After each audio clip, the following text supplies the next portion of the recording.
이제 지금까지 이제 정적인 행렬에 관한 데이터였고, 이제 난이도를 좀 더 높여보겠습니다. X축에 뭐가 들어가 있어요? 시간. 이제 다이내믹하게 바뀌는 데이터죠. 그럼 이제 시계열 데이터가 주어졌을 때는 어떻게 분석할 것인가? 시계열 데이터가 주어졌을 때 크게 케이스가 두 개예요.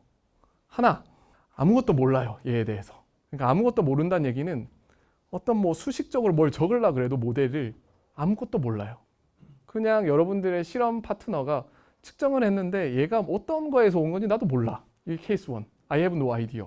두 번째는 그래도 뭘 좀 생물학적인 게 알려져 있어서 이런 미분 방정식을 적을 수 있는 케이스. 이렇게 두 가지로 나뉩니다. 그러면 케이스 1부터 한번 시작해 볼게요. 카운터 파트너가 데이터는 줬는데 나 이거에 대해서 아무것도 몰라. 네가 알아서 해줘. 그럴 때 우리 수학자는 뭘 해야 될까? 이걸 도대체 뭘 할 수 있을까? 그냥 이것만 띡 던져줬어요. 뭘 할 수 있을까요, 우리가? 만약에 식은 목적도라도 이게 사실은 하나는 잡아먹는 애고 하나는 잡아먹히는 음식이거든요. 얘들 사이에는 이런 관계가 있을 거 아닙니까? 음식은 얘를 양의 관계로 이렇게 올려주는 거고 얘는 잡아먹는 거니까 이니비션 관계인데 이런 그래프라도 그려줄 수 있으면 도움이 될까요? 안 될까요?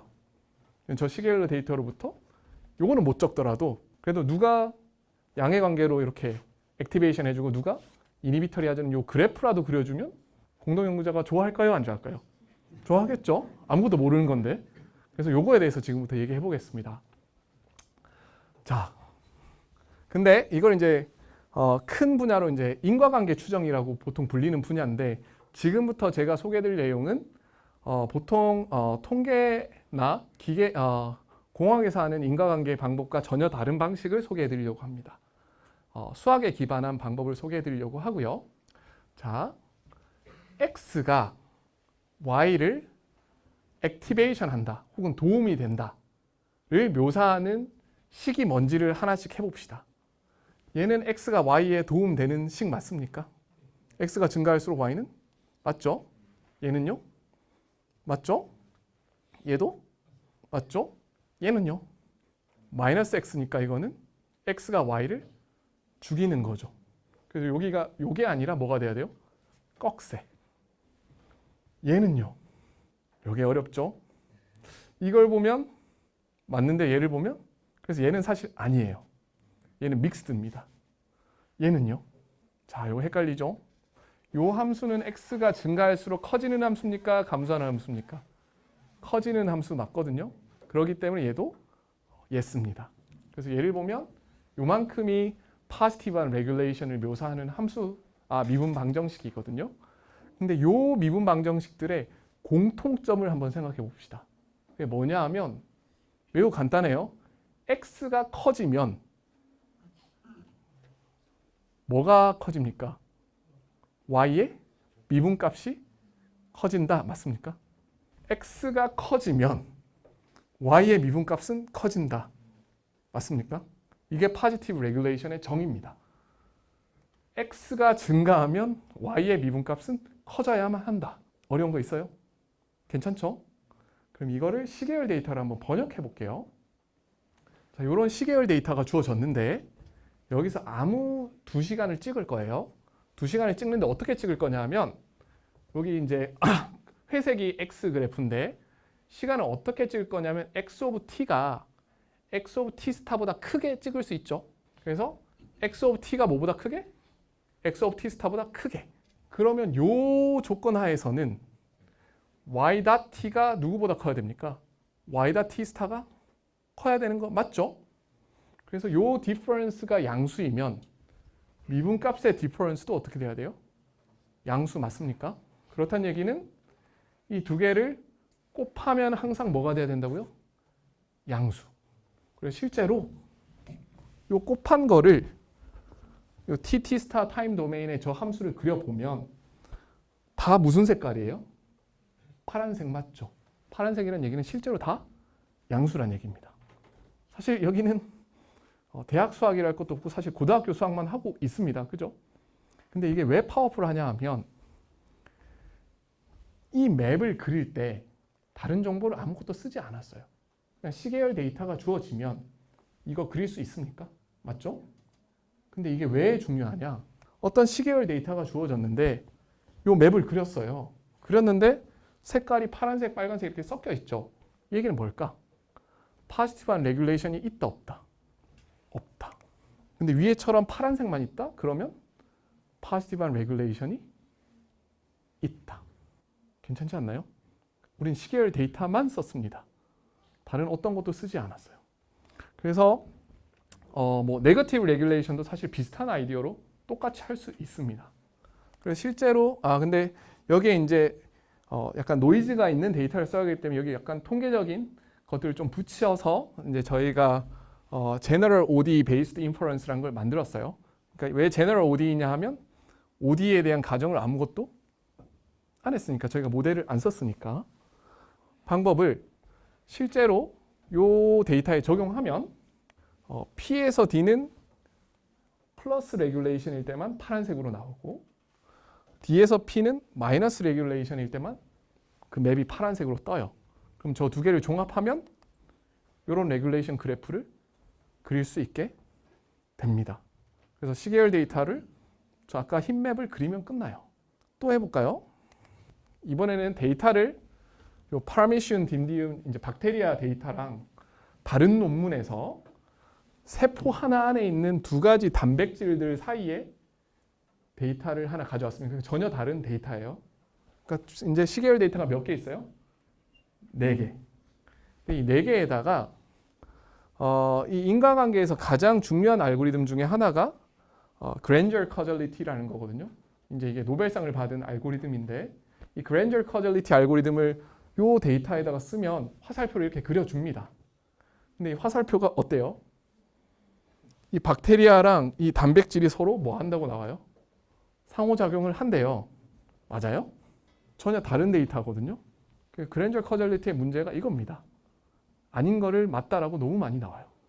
그럼 그거의 이제 업그레이드 버전이 이제 크로스 컨버전트 매핑이라는 건데 이제 저게 한 10년 전에 이제 사이언스에 출판된 굉장히 유명한 알고리즘이거든요. 그래서 얘보다는 좀 나아요. 근데 여전히 좋아요, 안 좋아요? 안 좋습니다. 근데 여기에 방금 했던 그 고등학생 수준의 수학의 알고리즘을 쓰면 어떻습니까? 두 개가 깔끔하게 잘 나옵니다. 그래서 왼쪽과 오른쪽의 차이는 왼쪽은 다 사실 확률 기반의 알고리즘이고 근데 오른쪽은 모델 기반의 알고리즘이에요. 미분 방정식 기반의. 그래서 훨씬 이렇게 false positive prediction을 줄일 수가 있습니다. 그러면 이거를 지금부터는 저희가 최근에 실제 문제에 어떻게 적용했는지를 한번 적용해 볼게요. 최근에 혹시 댕기열이라는 단어를 들어본 적이 있으세요? 그게 이제 굉장히 옛날에 이게 여러분들 어려서 기억할지 모르겠습니다만 그 컨트리 꼬꼬의 신정환이라는 그분이 그 필리핀에 이제 도박을 하러 가셨는데 걸렸는데 그 귀국을 늦췄던 이유가 자기가 댕기열에 걸렸다고 해서 이제 나락으로 갔던 그런 일이 있었습니다. 네, 교수님들은 다 웃으시고 우리 학생들은 기억이 안 나겠죠. 네, 찾아보세요. 그래서 댕기열이 굉장히 보통 이제 동남아에 많은 질병입니다. 근데 작년에 이게 어떤 일이 있었냐면 이게 미국과 캐나다를 강타했어요.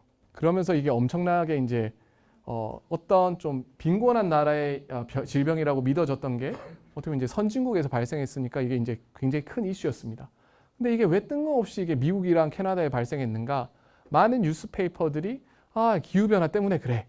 뭐 이런 이제 썰들을 이제 풀어내기 시작했습니다. 왜냐면 글로벌 워밍이 이제 항상 뭐 나오는 이야기죠. 그 이유가 이 댕기란 게 그냥 전달되는 게 아니라 전염병인데 이 모기가 전염시키는 거거든요. 근데 모기라는 것이 기후의 영향을 받겠죠. 그래서 뭐 강수량이나 뭐 저런 기온에 의해서 모기의 활동력이 바뀌고 그래서 댕기가 발생한 거야. 뭐 이런 썰들이 계속 나왔습니다. 그래서 저희가 이 썰에 관련된 논문을 한번 조사해 봤더니 총 이제까지 4편의 논문이 있어요. 기후가 댕기에 어떻게 영향을 주는가. 온도가 댕기에는 다 플러스래요. 이 얘기는 뭐예요? 온도가 올라가면 댕기 발생은 높아진다. 오케이. 근데 강우량이 댕기에 어떤 영향을 주는가를 봤더니 2개는 양수라고 그러고 2개는 음수예요. 그죠? 수학에는 있을 수 없는 일입니다만 생명과학은 이런 게 가능하답니다. 그러니까 놀랍게도 절반은 강우량이 좋다 그러고 강우량이 절반 아니래요. 뭐 이런 분야가 있는가 싶죠. 네, 그래서 참 생명과학은 어려워요.